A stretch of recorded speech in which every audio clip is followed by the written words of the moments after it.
Okay, it's recording. So welcome everyone. Thank you for coming.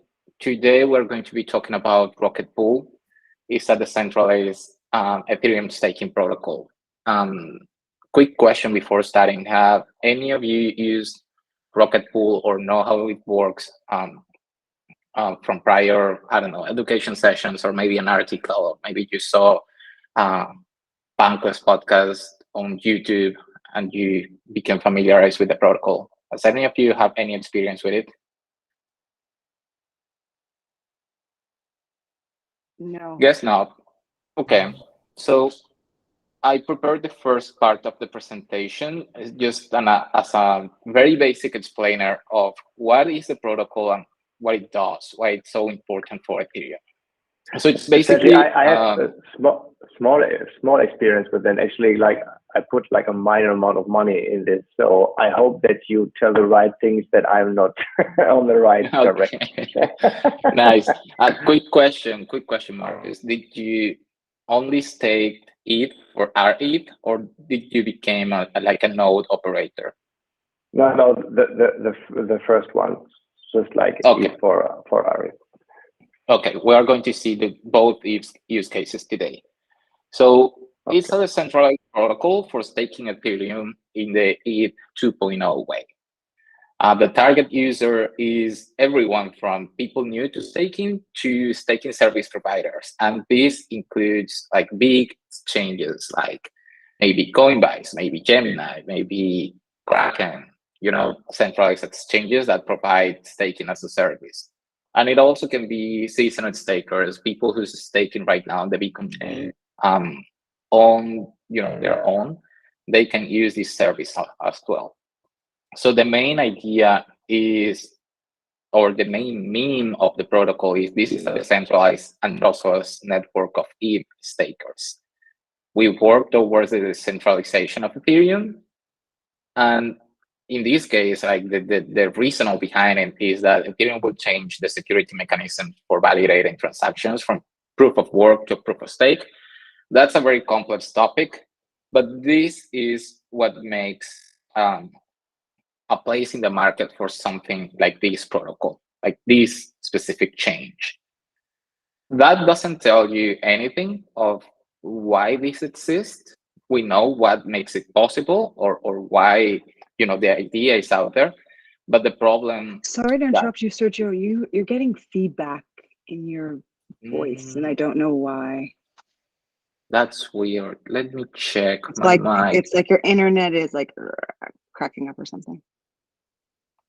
Let me check. Maybe it's the echo in my room, actually. Oh, I know why. How about now? Oh, that's better. Okay. From mic. Cool. Thank you, Films. Okay, so the problem that Rocketpool is trying to solve is that in order to stake ETH in Ethereum 2.0 and become a validator in the network, you need a 32 ETH. That's a lot of money, even with current prices. And they also require some technical knowledge. Most participants don't have the technical knowledge and also don't have the 32 ETHs, most participants in the Ethereum network. So Rocketpool allows for people to become a node validator with only 16 ETH and with less technical knowledge. So that's a value proposition there. And it has two main use cases. One is the use case that Marcus tried, just tokenized rewards, staking ETH and getting RETH in return. The way it works is that you put ETH in the protocol and you get RETH in return. And automatically you start accumulating staking rewards. It's very easy for people to start doing this. You can start with 0.01 ETH and you can trade RETH back for ETH plus your rewards at any point in time. So this is fairly simple.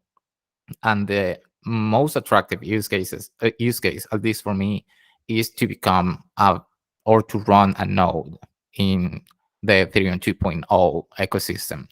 So you will need 16 ETH plus some RPL collateral. RPL is the Rocketpool token. And the protocol will add another 16 ETH from users' deposits from these people to create a validator node. And you start gaining rewards after that happens. You earn rewards on your own ETH plus the commission of these people depositing money. If you want, you can start a node with 32 ETH and start gaining rewards at the moment, but that's not really the value proposition there. So that's Rocketpool very in a nutshell. Like, this is an oversimplification of the protocol and all that does. Now let's talk about the governance. This protocol is governed by two different DAOs. We have the protocol DAO. Network DAO is also how they call it. And you are going to see the nomenclature PDAO to refer to the protocol DAO. So keep that in mind. It has a mission, which is managing the settings of the protocol. Almost every setting in the protocol, every aspect is configurable. You can change the settings at any time. And the main ones are the inflation of the token, the distribution of the rewards, the bond recovery, the minimum and maximum quantities for RPL required to run a node, as well as the minimum and maximum commission fees for node operators, and the minimum and maximum amounts of ETH or RETH required to deposit. And the way this DAO, this sub-DAO, let's call it like that, is governed is through the RPL token.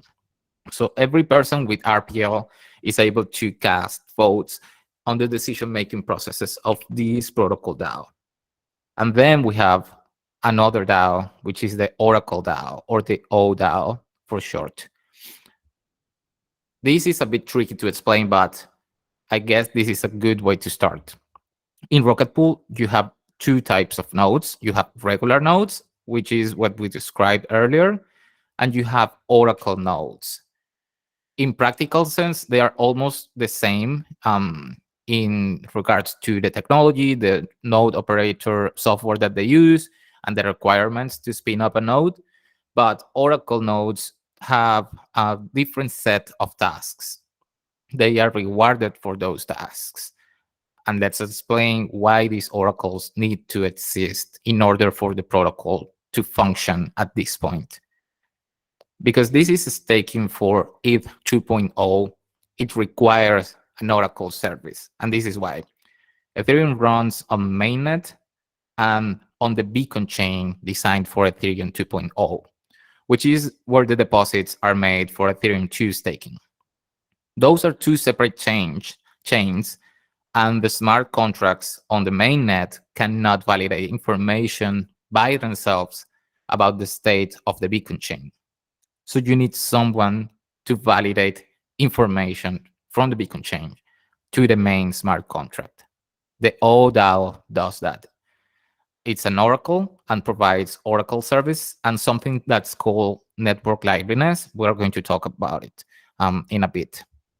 It has two separate set of tasks. Oracle tasks, which are validating the balances of the mini pools. The mini pools are the nodes.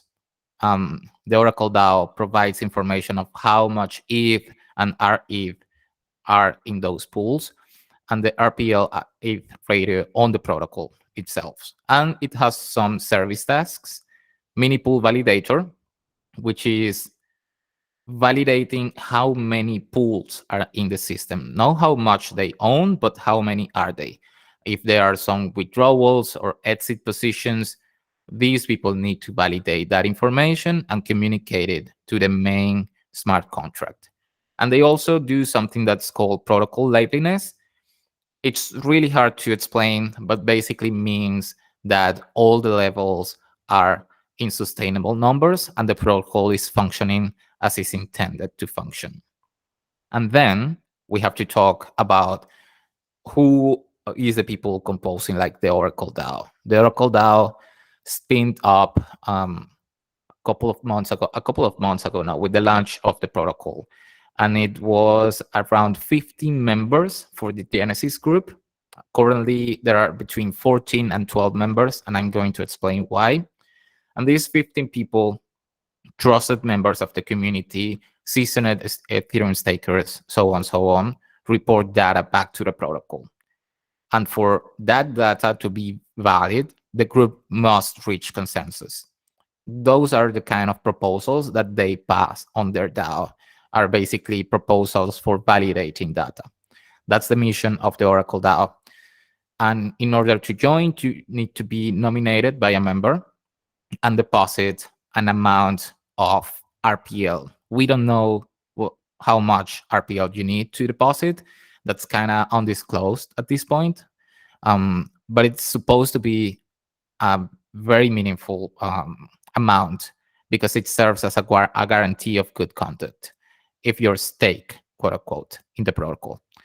And then the system members have to vote to have you inside the Oracle DAO. They can still vote you to not include you on the Oracle DAO, and you take your deposit with you. And a similar system exists for leaving the Oracle DAO.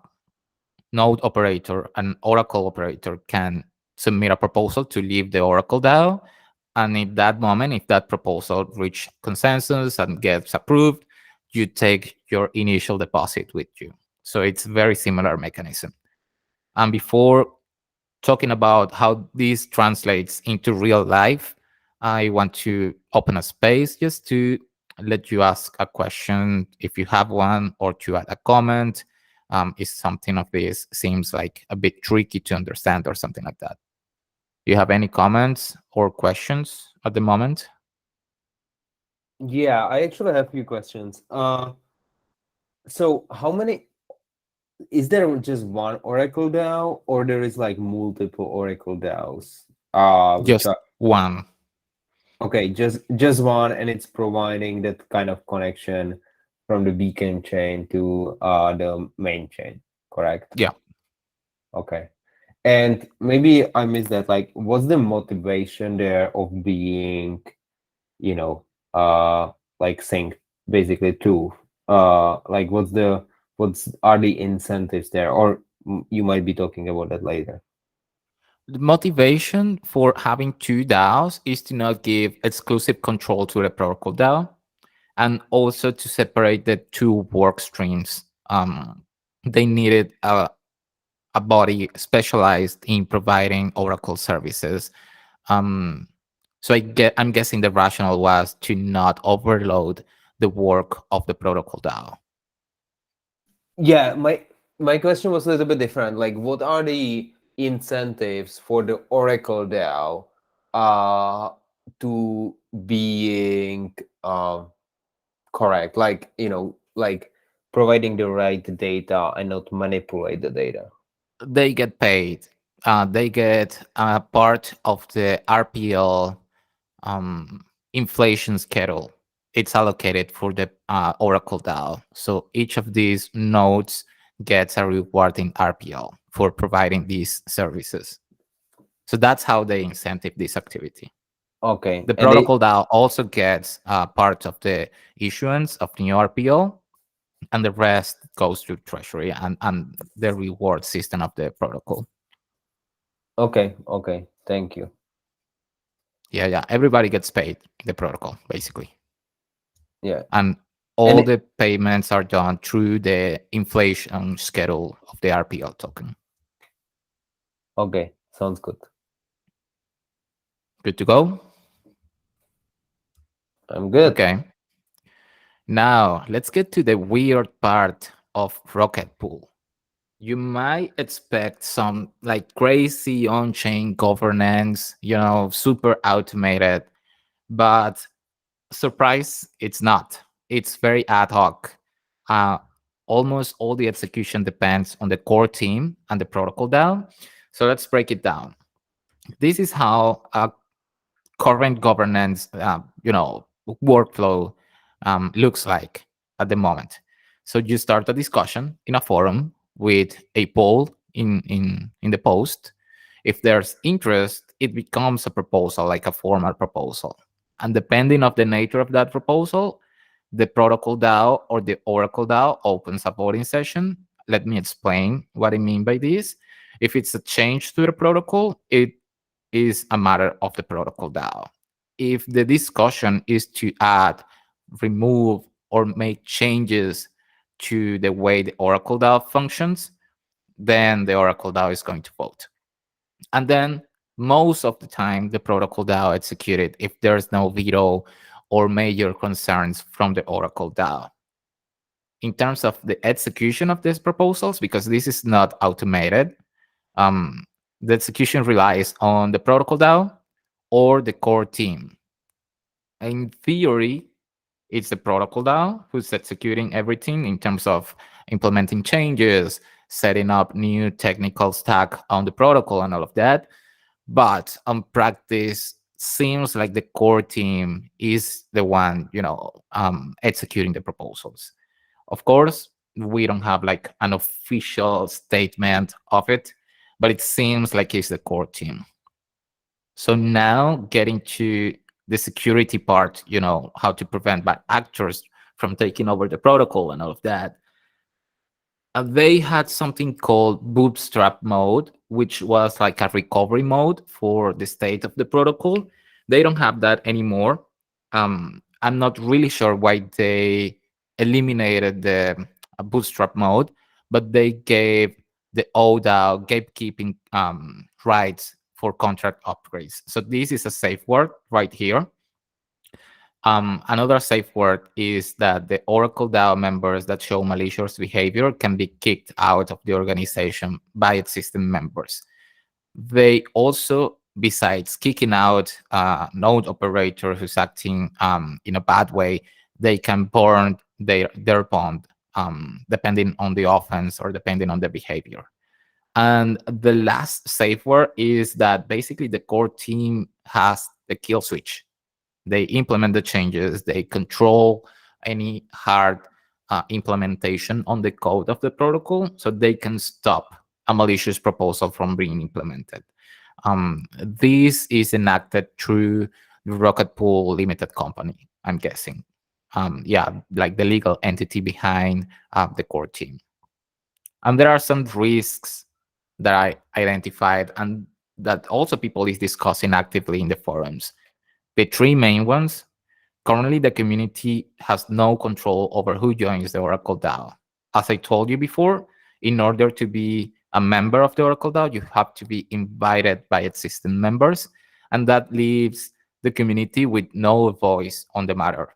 So the decision of who gets into the Oracle DAO relies on the 14 or maybe 12 Oracle DAO active members. And I say 12 to 14 because recently there was a security breach that affected at least 30% of the nodes required to reach consensus in the Oracle DAO. I think there were like 3 nodes badly affected by this breach, and those nodes were kicked out of the DAO. So we have, in theory, 12 nodes. I'm putting 14 here because last time I checked on the on-chain metrics, it said 14, but yeah, keep that in mind. Maybe 12 at this point. So we have this as the first risk. The community has no saying in who joins the Oracle DAO. Then a small breach affected 30% of the nodes required to reach consensus. That's bad, but that's easily solvable by increasing the number of members of the Oracle DAO. More members means that you are less susceptible to this kind of attacks. But there's an issue here.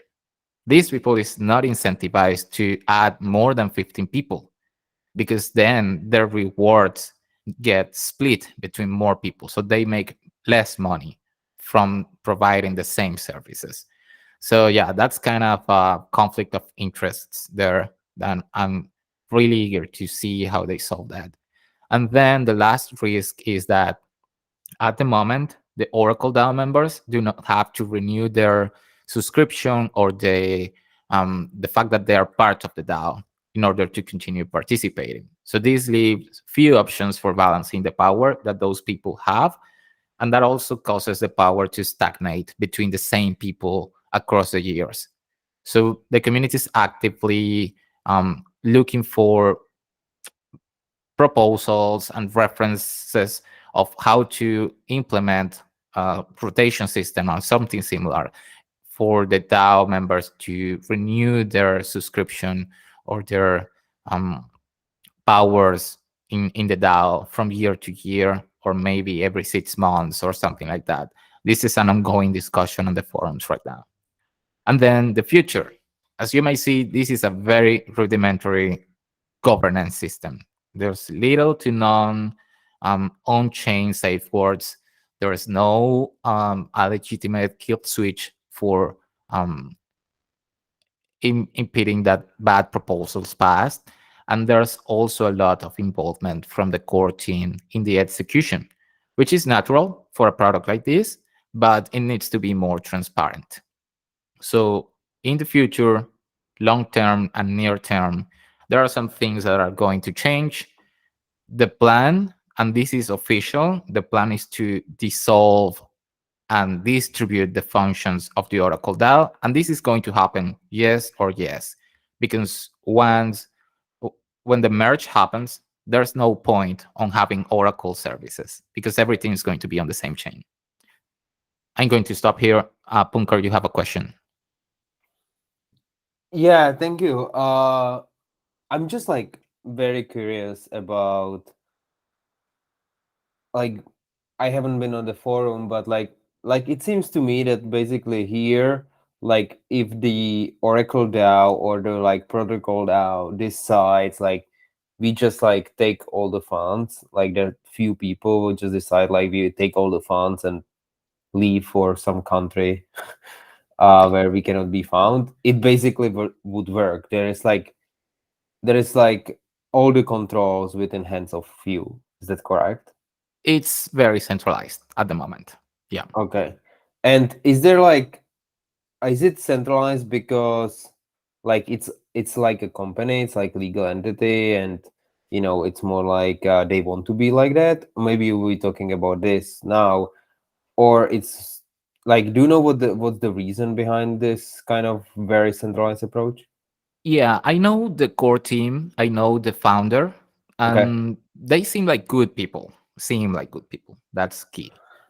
So their reason for when arguing about why it's centralized at the moment are two. One, because they are fairly new to the game, a bit more than a year on deployed on main chain, I think.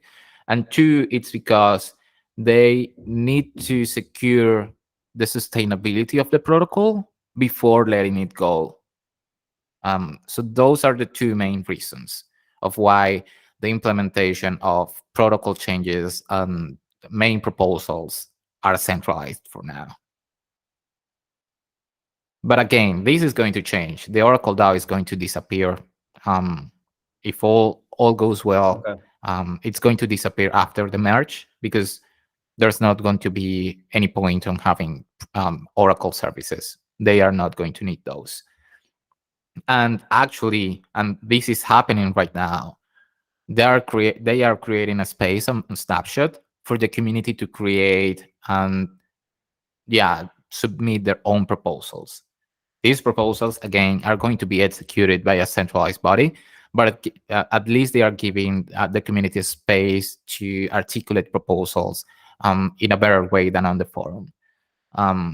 They are still figuring out some security concerns regarding implementing Snapshot because they're quote-unquote citizens. I mean, the people who's going to be voting on proposals are going to be node operators. And there's a lot of concerns regarding, connecting my node operator wallet to a MetaMask interface and interacting with Snapshot. So that's a huge security concern for the community. They are trying to create some CLI solutions for that. A CLI is command line interface that I'm not enough smart to explain like how that would work, but I guess they are working on it. They have a test proposal on Snapshot going on to, provide enough security for people to participate actively in governance. This is happening right now. This is medium to long term, the dissolution for the ODAO.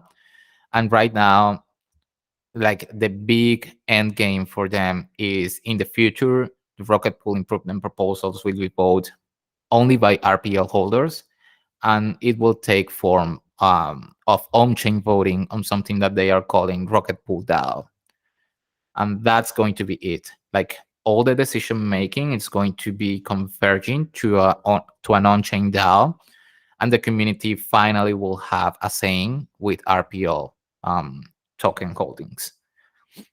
So this is going to be long term. I'm guessing there's still a lot of unknowns here. This is happening right now, and this is going to happen as soon as the merge comes. Maybe a couple of months later, they will still have to figure out how to distribute the functions of the Oracle DAO that are not Oracle work, providing network liveliness, and yeah, that kind of stuff.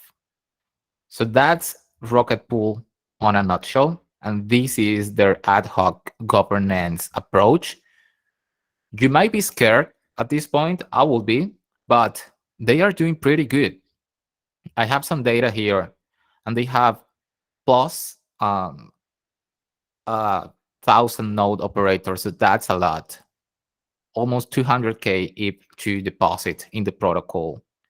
6,000, sorry, plus mini pools ongoing in the protocol, plus 3,000 active users. And currently, according to this dashboard on Dune Analytics, 14 Oracle DAO nodes operators. So they're actually doing things. The protocol is working. It's just a really nice example of how ad hoc governance can work for new protocols. And I think that's good to see, because I don't know, it gives you some ideas to if you're trying to spin up a product like this or a protocol like this. You can still do so without a super intricate on-chain governance system from the get-go.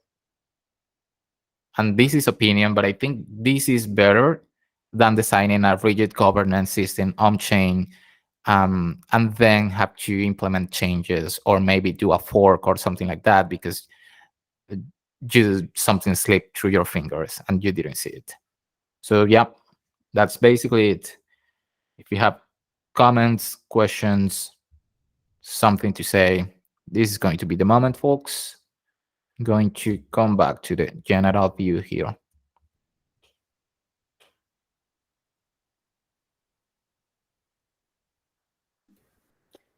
So, Serial, I was wondering, in your opinion, what's the most valuable part for their governance structure, different from other DAO? Is that's the Oracle DAO part? Can you repeat the question? What's the most what part of the DAO? What's the most valuable part of their governance structure? The most valuable part of the governance structure is not here. I spent a couple of days on their Discord, and they have a group of people called rocket scientists. They are not a formal part of the Oracle DAO or the Protocol DAO. They are just people in the community with good ideas of what to implement for the future of the protocol. They are the ones participating actively in the forum, and they are like a grassroots group inside the protocol. So they came together organically, and they are providing critical feedback, pointing these risks, raising their voice to improve the system. So allowing those spaces of participation, even though they are not officially recognized or are not officially, on-chain or part of the DAO, I think is the most crucial part. And I think that group is the one that keeps this protocol functioning as it's functioning right now. So they are called rocket scientists. They actually became a meme inside the organization. So that's pretty cool. And in technical terms, I'm a fan of dividing the power between 2 or maybe 3 DAOs. this is a flavor of it, not my favorite one by any means, but I think this is very valuable. Imagine having all the power in just the hands of the protocol DAO. That's a no-go for me. So that will be my answer. Thank you.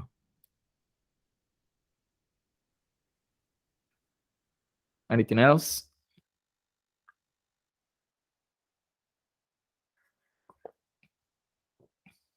No, If not, you I can think it's voice your opinion. Like, what do you think? If you think it's precarious, you think it's genius?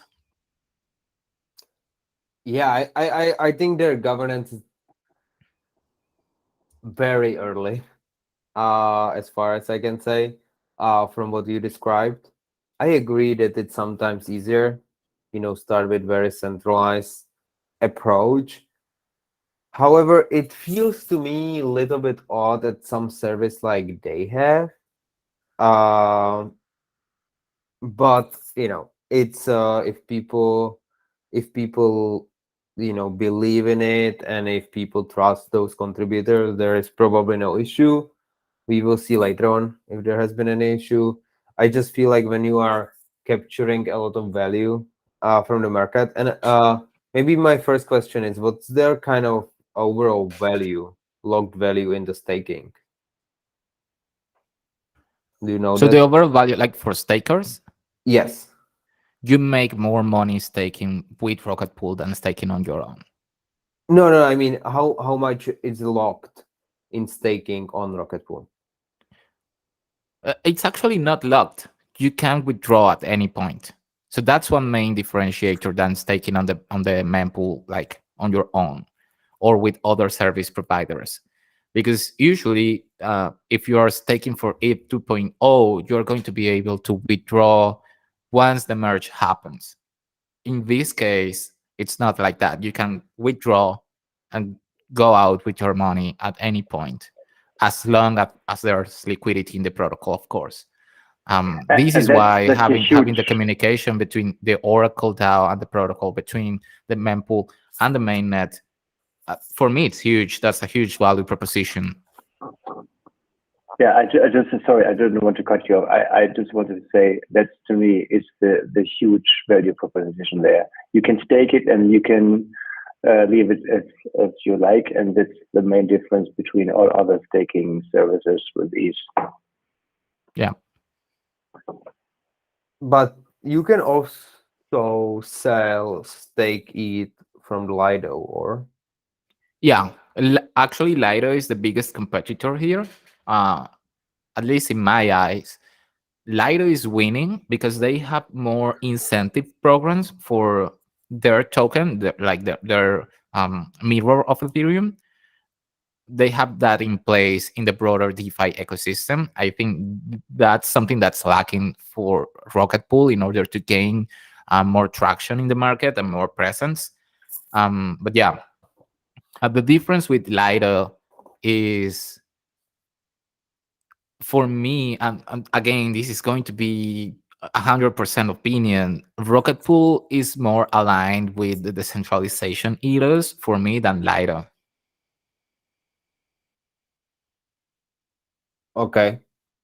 I don't And know. I guess some people will mind that when deciding like where to stake. yeah, can you zoom in actually on the analytics part?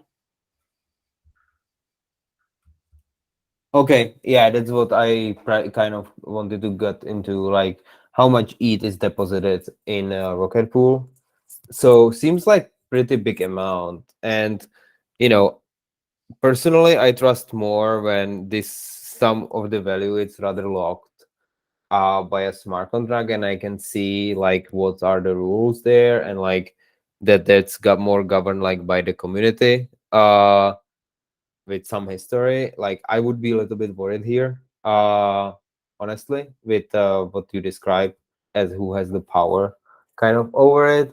But on the other hand, like it's probably the easiest way to do it, and also they have the all control over the protocol, so some they mitigate some other risks there. So that's probably something what we will see how it will play out in the future. Yeah, I think that's important. Like, people care a lot about security.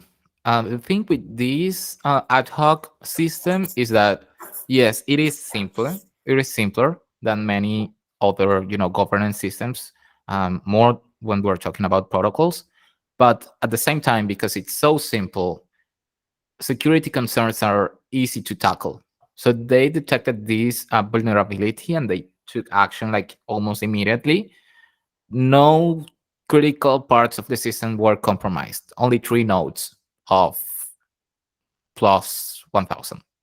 Um, so that's something, at least for me, from the security, for proving that your security works. I guess that's what you gain with centralized decision making systems, and that's actually what they need at the moment. I think once they can, assure issuing schedule for their RPL token that ensures sustainability in the long term, they are going to be able to let go more of the execution layer of Rocketpool and start decentralizing properly. But until that happens, I think this is the way to go for them. Okay, yeah, that makes sense. It's just what my sense, but like it will be really interesting to see how it evolves and how they are improving on it, and if they actually, go for some on-chain governance later on, or rather stay off-chain. I know that even like very, let's say old protocols like Define 1.0 are now kind of moving towards gasless governance, Yeah. because it's just too much. Yeah, there are a lot of options there. Right now, the priority is this: to create the snapshot space and to guarantee the security for node operators to connect the wallets to snapshot through a safe interface. This is the priority right now. They want the community to articulate their ideas and their voices, and they want to create the space for that. As you know, I'm involved in this protocol as a meta governance delegate, and this is a big focus for them, and this is the second biggest right now. In terms of governance, of course, there are other priorities, marketing, blah, blah, blah. But in terms of governance, right now it's about to give people the possibility to articulate their ideas and to vote on them for the core team to execute. Yeah, that makes sense. And actually, regarding that, what is the initial distribution of the token? Do they have any airdrop? I know that there are some rewards, but would they have also some airdrop later on? No, they have an initial sale of the token, no airdrop. The distribution, we can look at it, but I'm guessing it's going to be 70% rewards, 50% protocol DAO, and 50% Oracle DAO. Last time I checked. Of course, that can change. The a protocol DAO can change the rewards distribution of rates if the community approves and all of that. Okay. So yep. Perfect. Thank you, Sergio. No problem, sir.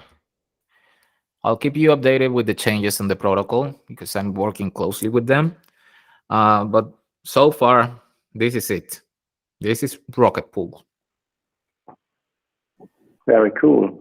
I think I heard that, or maybe I'm mistaken, that Bankless DAO has like put into some of the fund into Bankless. Rocketpool.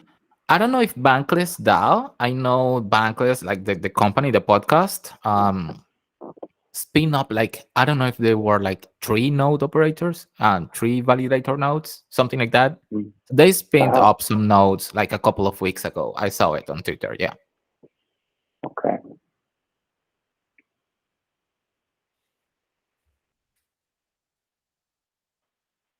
Thank you, Sergio. No problem. It was a pleasure. Okay. So is there any other questions, or otherwise I will stop the recording? Doesn't seem like we have more questions. So Thank you very much, Sergio. It was a great presentation of Rocketpool. Really excited to see how this will progress, and maybe we can have, in few months, updated presentation like what is the new governance structure at Rocketpool. Yeah, fingers crossed. Fingers crossed. Once they implement the snapshot component, it's going to be cool because I'm going to explain you the tricks that they are using. They are going to be using square root voting, which I don't know how it works because it involves math, and I'm bad at math, but I'm going to study in order to explain it. I promise. So do you mean like quadratic voting? No, it's going to. I guess it's going to be a different flavor of quadratic voting, because they were discussing between quadratic voting and something called quadratic root or quadratic something that it's not quadratic voting, because I know how that works. So it's going to be their flavor of quadratic voting involving RPL holdings. Okay. And they are also going to be doing a clever implementation of signing the snapshots voting casts from the CLI of the software that they use to run the nodes. So this is going to be different, not your typical snapshot implementation. So let's see how it goes. Interesting.